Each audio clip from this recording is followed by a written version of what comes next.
It's Wednesday, July 24th, 2019. So, as the conspiracy theory wraps up, maybe now we can focus on some of the real serious issues taking place in America, like the massive debt and this economy, the US economy, which is presently seizing up. Dow Jones was down around 77 points today.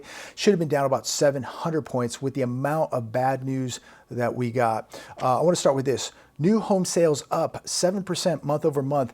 That's some good news, but when we do a little due diligence and dig down, we kind of see why it's up.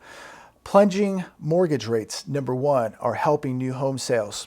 Tons of inventory are helping new home sales. Home builders are chopping prices. They're getting aggressive with prices now to move this inventory as it is piling up. So that is helping new home sales.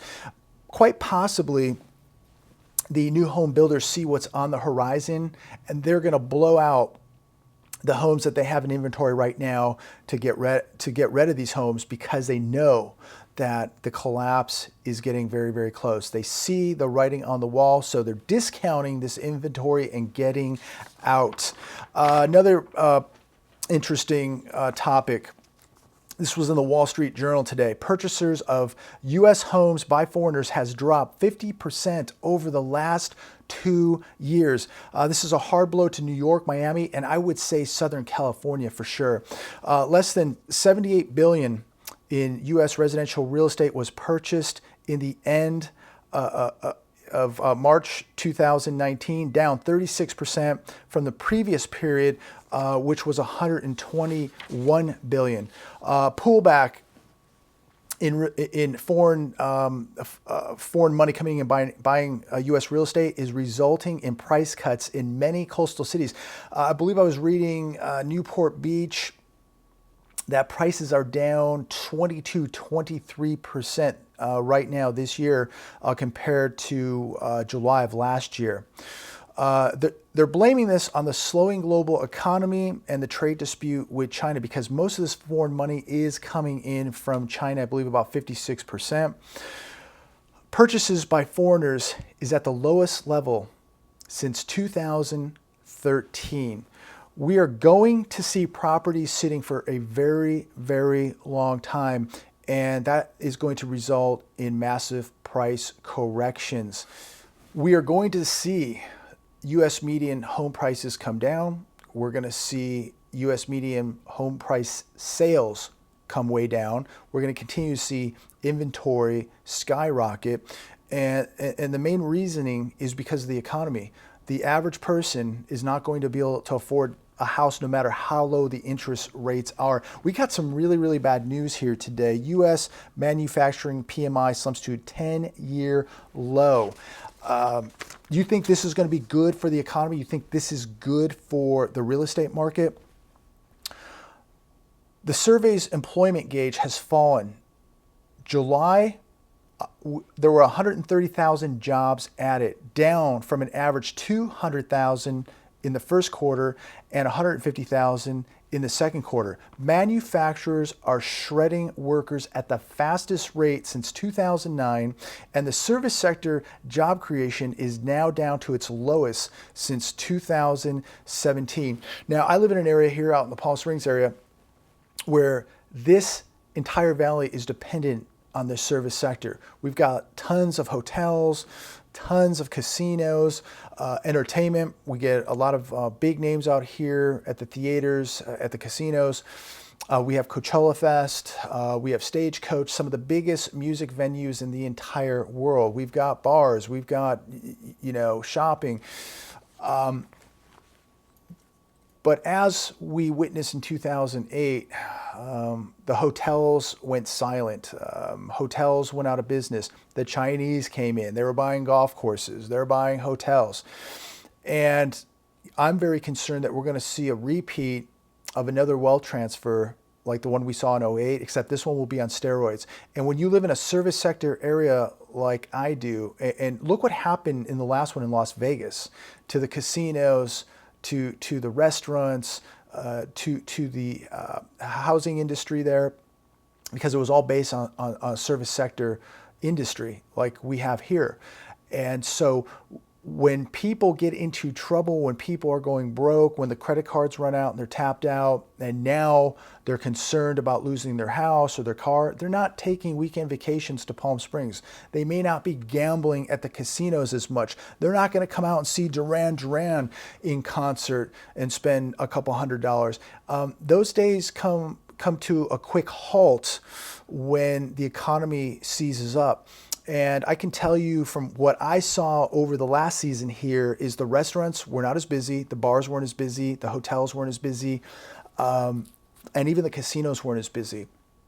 So what is going to happen this coming year? I don't know, but it does not look good, especially when we start looking at figures like this with the PMI, the service sector, job creation is now down to the lowest since 2017. That is not good, especially in an area that I'm in, golf courses. You know, they rely on people to come down and spend money, eat, drink. We have a lot of the Canadian market that comes down here for our season, and they're having huge economic trouble, a huge housing bubble taking place up in Canada. We're not going to see that Canadian money flowing into America or into the Palm Springs area like we once did. So these service sector areas, like the one I'm in, are going to feel the brunt of this when this economy really seizes up. I want to go on to the next article, Zero Hedge. Ahead of today's, what do we got here? Ahead of today's quarter two numbers, Tesla Model S registrations plunged 54% in California. The Model S is the higher end sedan, and it has taken a huge hit here in California. Registrations, as I just said, are down 54% to 1,205 in California. So let me repeat this. Registrations of the new Model S sedans in the second quarter plunged 54% to 1,205 vehicles in California. California is Tesla's strongest market, and it's a strong indicator of demand throughout the country. So what's happening here is just going to trickle down across the country, and it leaves a lot of doubt, a lot of questions about what's going to happen to Tesla. And remember, the economy's doing really good right now. What happens when it's not? More bad news today as Caterpillar shares slump.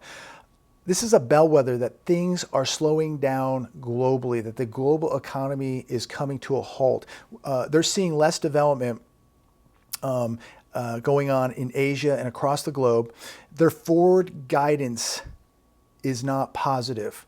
And so as we continue this trade war, as the economy slows down here in the U.S., as the global economy is slowing down, there's less development. And in return, Caterpillar is not selling equipment. Bad sign right there. More bad news. Boeing. Revenue plunging 35% year over year to $15.75 billion, $5 billion below the expected $20.45 billion. Debt has increased by $4.7 billion. Rating agencies, get this, the rating agencies are getting ready to cut Boeing from single A and to push it into triple Bs. This will be very, very bad news. I don't get how anybody out there believes that this economy is booming, that this economy is even doing good. This economy is not even doing good. It is not even close to doing good. This is a bad economy, and I can't even fathom how bad it's going to be when things really, really begin to slow down. Deutsche Bank. We've got more problems with Deutsche Bank. Today, they announced a decline in trading revenue, and it was very, very big. It was $3.16 billion in net losses.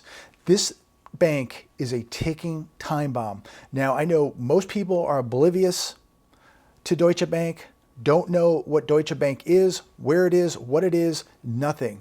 But so many people have no understanding that if this bank melts down, it is going to have dire consequences on America. It's going to have consequences on people's pensions. Remember, this whole economy, the global economy is all connected. And this place is on the verge of a major meltdown. Trade wars are affecting the RV industry. This is also on Zero Hedge, very interesting article. Stress is building up in the RV industry. Trump tariffs are taking a toll. That's what they're saying. This was fascinating. China makes thousands of RV parts. They make the steel, they make the aluminum, the flooring, the bedding, the electronics, the vinyl, the plastic, the lights. I mean, they literally make every piece of these RVs. And it just really makes me question, why aren't we making this? Why isn't the United States of America making these parts? Why aren't we making steel, aluminum, vinyl, plastics, lights, and all these pieces that are needed to make an RV? We can't even make this stuff here in America. This really concerns me when we have this great country and yet everything is being imported. We are dependent on Asia. We're dependent on China, even for plastics, even for vinyl, even for steel, aluminum. I mean, what is going on here? Why are we so dependent on China? Why are we not producing these materials ourselves? Domestic shipments of RVs to dealers have plummeted 22% in the last 5 months of this year compared to the same period last year. You know, I think we also have to stop blaming China for everything, and maybe we have to start blaming the economy. Maybe we have to stop being so reliant on China for goods and services and products. Maybe we need to start making things here again in America so that we're not dependent. Maybe we're blaming too much on China. Maybe we need to start blaming ourselves because this country has spent more money than it's taking in. Our politicians have robbed Social Security, they're robbing pensions, and they're writing checks that we can't cash. Yet we will continue to blame China. Yes, China is to blame in a lot of this, but we need to stop blaming China so much and start blaming ourselves. America needs to step up and become an independent country, less dependent on the rest of the world, and it needs to get its spending under control. So we need to make things here, and we need to stop spending money we don't have. I'm going to leave it right there today. Before I go, I want to leave you with this. I believe that we need to stop worrying what other people are doing. We need to stop worrying what people think about us. We need to get laser focused right now on ourselves and what is happening to our country. This is not the time to be indecisive. This is the time to be decisive. You need to have a plan, and you need to be getting ready for what is coming to the United States of America. Again, it doesn't matter what people think of us. It doesn't matter what people say about us. You need to have a plan. You need to be decisive because things are starting to change quickly here in America. Just look at what's happening to your law enforcement on the streets of America. Look what's happening to your urban cities. Look at the crime that you're going to be dealing with when people get desperate. And let me tell you, desperation is coming to America. So get ready, get prepared, because you're going to see crazy things coming to America.